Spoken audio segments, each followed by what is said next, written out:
space, the final frontier. These are the adventures of a fat bearded nerd on YouTube. His mission? To read science fiction novels based on a beloved TV series he's never seen. To discover new forms of fiction that actually aren't that new at all. And to boldly go where many men have gone before.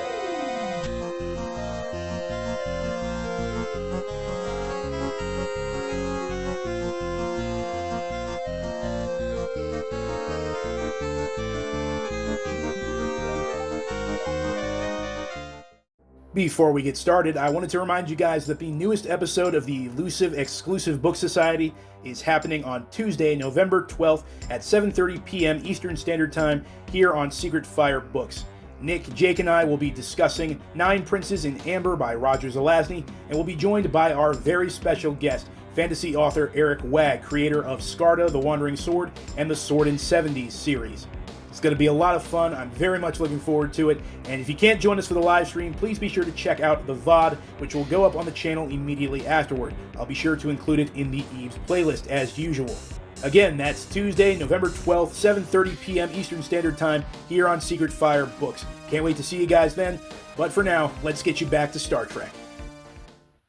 Hello there, fellow travelers. Tim from Secret Fire Books, here to review another Star Trek book. Despite having never watched Star Trek before, having never been a Star Trek fan, still gonna read these books and review them for you guys as I slowly make my way into this franchise. And I apologize ahead of time for this video, because if I sound kind of stuffy, kind of gross, that's because I'm only just now recovering from this really bad cold that was just kicking my butt the past couple days. But I'm finally starting to feel better, and so I'm gonna give this video my all. I just apologize in advance again. Now, I'm going to be talking about this book. This is Star Trek, The Abode of Life by Lee Correy. This is the second Star Trek Pocket Books novel that I picked up when I first decided to do this series. And I thought this was a very interesting book, or at least I thought the premise was very interesting. It starts with the crew of the Enterprise encountering this spatial anomaly that essentially bends time and space around them and teleports them to the other side of the galaxy. So they are now in uncharted territory, uncharted space, outside of the Federation of Planets jurisdiction. And they find that their warp drive, their light speed engine, has been damaged, and the dilithium crystals that fuel it and allow them to travel above light speed have been completely depleted.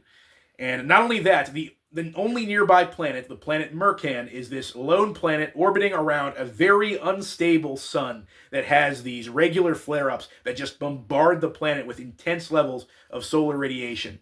And so, with no other choice, Kirk takes a few of his officers, they beam down to the planet's surface in order to find some way to fix their engine and refuel the dilithium crystals so they can get the warp drive back up to speed and can get out of this uncharted area of space back into the territory of the Federation of Planets. While on Mercan, Kirk and his people actually encounter a race of intelligent beings who live there. There is this race of humanoids who have lived on Mercan for thousands and thousands of years, and they have developed this kind of weird dystopian society that in some places is kind of primitive, and in other places is actually very advanced, because they've developed these personal transportation devices. Each member of the Mercan race is given their own personal transportation device, which allows them to instantly teleport to any point on the planet that they wish, as long as they have the coordinates.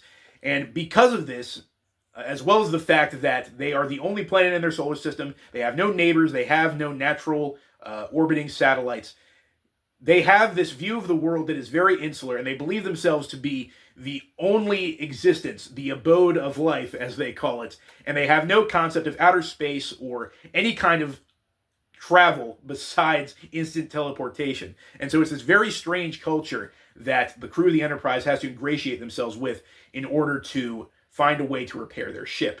At the same time, Kirk learns that the reason why this culture is so dystopian is because the rulers of Mercan, the Guardians as they're called, have developed this system where they essentially exploit the occasional flare-ups that their unstable sun goes through. What they will do is anytime they detect one of these flare-ups happening, anytime they detect an ordeal, as they call it, they will round up all the people of Mercan and have them teleported into these underwater bunkers, these massive underwater bunkers, to protect them from the solar radiation. And the way that they keep peace in this world is that if they find anyone who breaks the law or anyone who disagrees with their way of life, they essentially confiscate their transportation devices and deny them access to the bunkers, meaning that while everyone else is in the bunkers, they will be bombarded with solar radiation during these ordeals and just be killed by the solar flares. And so that's how they keep order in this dystopian world. And Kirk and his crew have to decide how to deal with this civilization. Not only do they have to survive on this planet and find a way to repair their ship, they also have to decide if they want to use their resources to help these people, essentially help them overcome this tyrannical government. But in doing so, they'll of course have to violate the Prime Directive.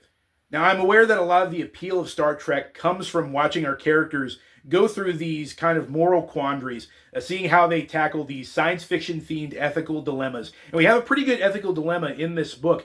The problem is, it's really the only thing that's interesting about it. The first Star Trek novel I read, Shadow Lord, I thought it had a good balance of ethical dilemmas as well as interesting characters and elements of action and adventure. But this book really only has that one dilemma going for it. And most of this book is dialogue, actually. And I'd say about 60 to 70% of that dialogue is actually Captain Kirk arguing with the Guardians, the governing body of Mercan. And because the Mercans have this very narrow, doggedly religious view of the world, that their planet Mercan is the only thing in existence. There's no concept of outer space. They have no concept of space travel or even any concept of vehicles aside from personal teleportation devices. Because of that, Kirk has to use this very specific language with them that won't violate the Prime Directive, that won't influence the way their culture is developing. But at the same time, the Mercans are very dogmatic, they're very stubborn. And because of that, all the conversations between the two parties eventually divulge into something like, "You there, stranger. Where do you and your people hail from?" "My name is Captain James T. Kirk. My people and I come from the dark ribbon of night above your planet." "Well, of course you do. All living beings in the Abode of Life originate from the ribbon of night." "Ah, yes, but my people and I come from another abode beyond the ribbon of night." "But that's impossible. There is only one Abode of Life. You must be lying constructs invented by the Technic." "I assure you, my crew and I are not constructs. We are not of the Technic. We have merely come here to..." "Well, if you're not constructs, then where did you come from?" "As I've just said, we come from another abode beyond the..." "Heresy! There is only one Abode of Life. You must be working for the Technic. I think you're a bunch of constructs." Did you even listen to a word I just said? Sounds like Technic heresy to me, construct. So yeah, it becomes very tedious, very annoying, very quick, and it made this book a lot harder to get through than it should have. That said, there was one other thing that I really enjoyed about this book, and it's only because it's absolutely ridiculous. Now, Kirk and his crew decide that they need to stabilize Mercan's sun. It might go against the Prime Directive, but they think it's in everyone's best interest if they stabilize the sun and prevent it from having these flare-ups that the government of Mercan is exploiting in order to control their people. And Spock, who, as I mentioned in my previous Star Trek video, is quickly becoming my favorite character in this series, he decides that they have to do this by sending photon torpedoes into the sun. What? What?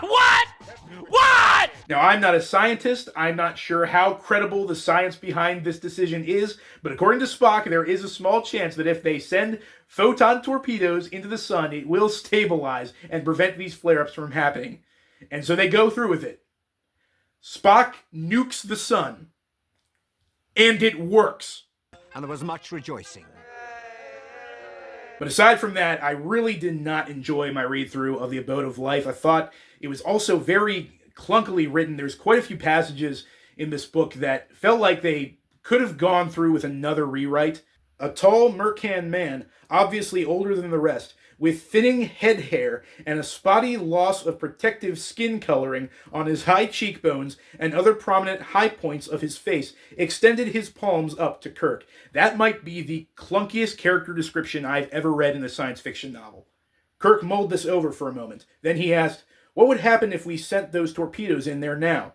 Then this is Spock speaking. "May I have approximately 2.4 minutes to make the calculations, Captain? They're exceedingly complex because we're dealing with fusion reactions under very unstable conditions. This was Spock's idea, but he didn't think that the captain would ask him to make these calculations. Correct me if I'm wrong, but that seems highly illogical. Bones McCoy had to patch a few holes in some of the crew members and remove steel slugs from others, including the scrutable Mr. Sulu, who was not the samurai he thought himself to be. Clearly, this book was written before Shadow Lord. So yeah, not a fan of The Abode of Life by Lee Correy. It was a cool ethical quandary for the characters to deal with, but not much else of interest besides that. That said, I will be jumping into Star Trek II by James Blish. As you can see, I've actually already read a few pages, but this is a collection of adaptations of episodes from the first season of the original TV series. And once I finish this, I'm going to be watching the episodes that it adapted, so I'll finally watch some actual Star Trek. So I can no longer say that I've never watched the series before, but I'm excited to get into that. And of course, as always, let me know in the comments, have you read Star Trek: The Abode of Life? What did you think of it? And until next time, farewell, keep reading, and live long and prosper.